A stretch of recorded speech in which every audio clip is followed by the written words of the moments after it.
Mr. Nigel Farage from Europe of Freedom and Democracy. Today, and during your speech, Mr. Barroso, there was an all-pervading sense of gloom, and I saw for the first time even your own supporters shaking their heads.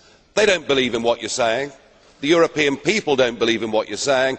And I don't really think even you now believe in what you're saying, because we all know that Greece is going to default. The end game for Greece is near, and you can't say you weren't warned. You were told that the treaties were fatally flawed. You were all told that Greece should never have joined the euro. And when I stood up here 5 years ago and talked about Greek bond spreads, you treated me with such utter derision, it was as if I had been let out of the local lunatic asylum. No, you've been warned all the way through.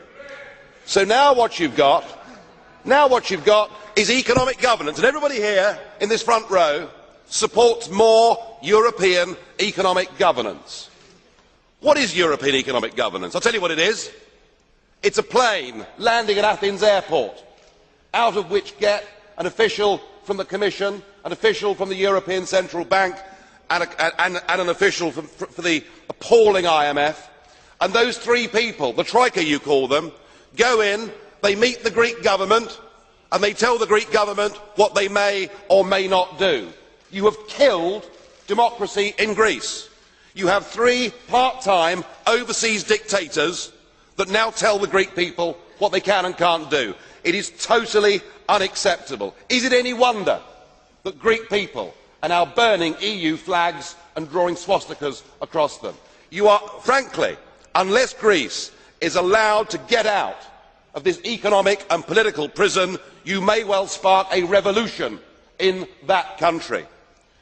I suppose there is some good news at least, and that is that in Germany people are waking up. Right up to the President, people are saying all of this represents the death of democracy, none of this can work, and the German people simply will refuse in the end to pay the bill. Your one achievement is you have split Europe between north and south.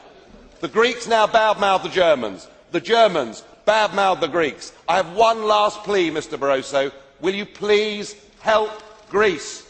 Help her to get her currency back. Help her to reschedule her debts. Help her out of the mess that you have put her into. Your policies have failed. Stand up, be a man, admit it.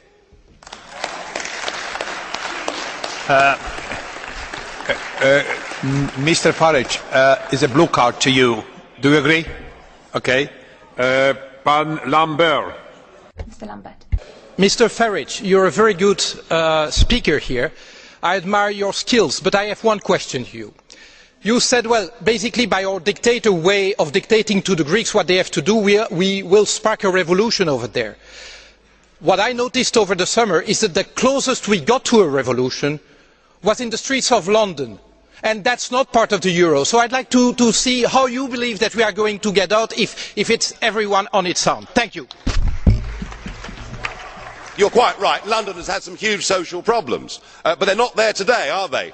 The difference is that in Greece, these protests go on day after day. And I put it to you that if you strip from people, if you rob people of the most powerful thing they possess in a free society, their ability to vote for and to fire their governments, their ability to be the masters of their own destiny, if you take that from them, all they're left with is civil disobedience and violence. And so what you're doing in the name of economic governance is something that is incredibly dangerous, and far from this European project being something that will engender peace, it is likely to do the very opposite.